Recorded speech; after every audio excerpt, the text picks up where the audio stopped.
All right, I'm going to continue working my way through these transcripts. This one is only 17 pages, so I should be able to knock it out fairly quick. Looks like the title of this is U.S. versus Cox et al. TBJ Day 11. Anchorage, Alaska, Wednesday, May the 23rd, 2012. Trial by jury. Baptist Direct. Audio server log is played. Side conversing, Mr. Scrocky. We're going to switch witnesses to get somebody on and off, we think, before close of the day.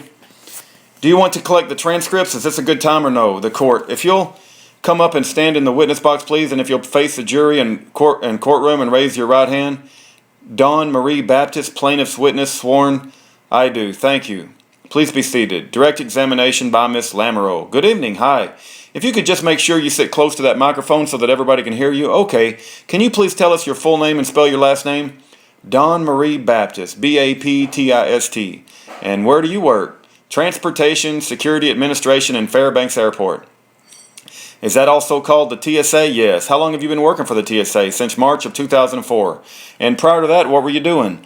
I worked as a federal employee on Eielson Air Force Base, and before that I was in the Air Force. How long were you in the Air Force? 22 years. And what do you do right now for TSA? I'm an explosives detection canine handler. And can you tell the jury what that is? We have canines that detect explosives, and I'm the handler for them. We get trained together, and we go through the airport, and we can search different venues if needed. And how long have you been an explosives canine handler? Since December of 2009. And prior to that, what were you doing for the TSA? When I was first hired, I was the human resources specialist, and then I was the assistant federal secretary. I was the assistant federal security director for screening, and then a transportation security inspector, and then I became a handler. When you were prior to being a canine handler, where was your office based? In the administration building. It's in the Sadler Business Plaza. So that's in Fairbanks, yes. And is that within the airport or not?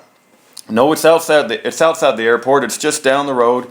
Do you know the defendant Schaefer Cox? Not personally, but I did meet him on one day. You've had an interaction with him? Yes, I did. Can you tell the jury about that? Sure. In January of 2010, I was walking with my dog and another handler, Jason Hollingsworth, and his dog. We were walking through the airport, and we were down by the baggage claim area, and Mr. Schaefer approached us and asked if the dogs were TSA dogs, and we told him yes, and he said something to the effect that we were violating his rights by having the canines. I tried to explain to him that they were there for his protection, and he started calling us Nazis and was getting a little loud. So at that point, we ignored him and left the area. Question, were you on duty at the time? Answer, yes, we were. And what were you doing with your dogs? At that point, we were doing what we called acclimation. We had just returned from school with our dogs, so we were just trying to get our dogs used to being around people in the airport and, seeing the sights and hearing different sounds and, people walking around. Were you searching anyone's bags at the time? No, ma'am. And what were you wearing? I was wearing a uniform similar to this, but at the time it was written on here, Explosives Detection Canine Team. So it was a little bit harder to read than the TSA canine, and there is nothing on the back of the shirt. And you said Mr. Cox approached you? Yes, ma'am. And how about how close did he approach? How close did he come to you?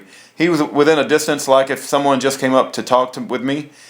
And were there other people around? There was a few other people in the area. I remember there was a small child with him, and at first I didn't even know who he was when he first approached us. I didn't know until Jason had, said, "Do you realize who that is?" And I'm like, "No." And he said, "Well, that was Schaefer Cox." And then I recognized him because he had that hat on that I've seen in pictures of him in the newspaper. And do you know why he was at the airport that day? I only assume that he may have been waiting for someone. I don't. Did you notice? I don't know. If he had any bags with him, hold on just a second. All right, the phone rang, and there's always a chance when the phone rings, and I got to pause this audio and I don't actually. There's a difference between pause and stopping and appending. So I just hope that this actually lets me finish, and I don't read these 17 pages for nothing. But anyway, let's continue on. I didn't see him with any bags. Did you notice? Did you see anything to make you think that he was traveling? Unless he was waiting to go upstairs, he just had a young child with him, and he was kind of hanging out in the area. And this was the downstairs of the airport? Yes, ma'am. Okay, and how would you describe the tenor or tone of his voice? It was a little aggressive and confrontational, and he did get a little loud, and that's while we just, ignored it and kept walking.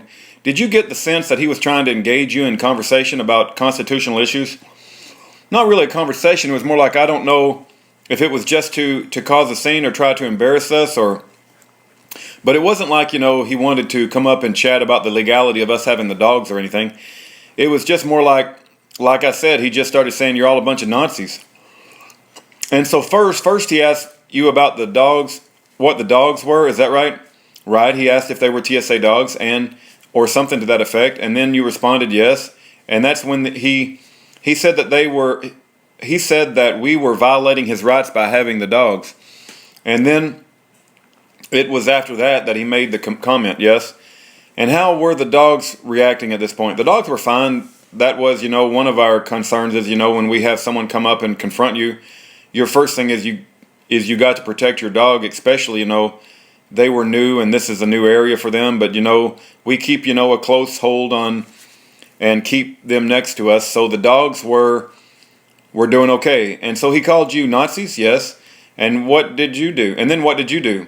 We walked away. I mean, it's not going to do any good to sit there and, get in a big confrontation with somebody that's going that type of activity.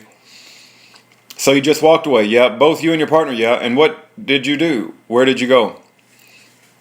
After we walked away, Jason and I separated, and I went outside on the curb, and I was walking away from the baggage claim area down towards where the smaller aircraft are, and all of a sudden I hear someone coming up on me kind of quick. And so, of course, when I have a dog, I'm concerned, why is someone coming up on me? So I turn around, and I just turned, and Mr. Cox came out in front of me and stuck what I think was a cell phone in front of me and clicked a picture. And I asked him, what are you doing? And he said, and his response was, I need to know who the Nazis are. And I'm like, okay, whatever. And I just kept walking. And then he went back into the airport. And so how close was he when he approached you the second time? I mean, the camera was right in my face. I mean, he came around me and stuck it in my face. And what did you say after he told you that he needed to know who all the Nazis are? I think I just said whatever, and I walked away from him. Why did you do that? Like I said, I'm not going to get in a confrontation with somebody, especially when I have my dog with me. After that, did you tell anybody about that? I talked to Jason right after we were actually met up again in the airport, and I told him that what had happened, and then, just some people, in our office, and of course my husband, I told him about it. Did you see Schaefer Cox again? I did at a distance. When we were going back through the airport, I saw our federal security director, Tom Studler, approaching him and talking to him. So about how long was that after Schaefer Cox had taken your picture and called you a Nazi that second time? It was just a few minutes, maybe less than 5. I'm not sure. And who's Tom Studler? He was our federal security director at the time. And you saw him with Schaefer Cox? Yes. Can you describe what you saw? I just saw Mr. Studler walking up to him. I couldn't hear what was being said or anything, but their body language, it looked a little confrontational. But after that, I just left the area. Let me go ahead and show you Exhibit 504, page 9, which has already been admitted. Miss Lamoureux, if we could have the lights, please. Do you recognize any of the names on this page? Yes, I do. Tom Studler, DHS, and well, it's spelled wrong, but Trina Bootcamp, a TSA trainer. So Tom Studler is the person you were just referring to that had the confrontation with Schaefer Cox. Yes, ma'am. And then Trina Bootcamp, who is she? She's our training coordinator. Our meaning for TSA? Yes. So you're a federal employee? Yes, I am. And Trina Bootcamp is? Yes. And Tom Studler? Yes. I have no questions for this witness. Traverso. Cross-examination by Mr. Traverso. Good afternoon. Hi. Did you write a report about this incident? No, I didn't. When Mr. Cox came up to you near the bags, how far was he from you? Probably within like 3 feet. Where was your dog? At my side. Okay. If he came up to you in a threatening manner, would the dog do something? Well, if you startled it, it may have, but they're not trained to do anything like that, no. Is Jason Hollingsworth, do you belong to some dog association of some sort, dog handler association or dog handler group? Not any group. We're just TSA employees that are dog handlers. You're all dog handlers? Yeah. Jason Hollingsworth is a dog handler? Yes, sir. Okay, Trina Bootcamp is a dog handler? No, she's a trainer. Is Nanette Curtis a dog handler? I don't know who that is. Okay, Ron Wall, I don't know who that is. Okay, now when Mr. Cox took a picture, did you report that incident? Not officially, no. Okay, and you said something was going on confrontational with Mr. Studler. It seemed to be, like I said, I was quite a ways from them. But you walked away, correct? Yes, no further questions. No questions from Dooley, no questions from Hayden. Miss Lamoureux, no questions, thank you.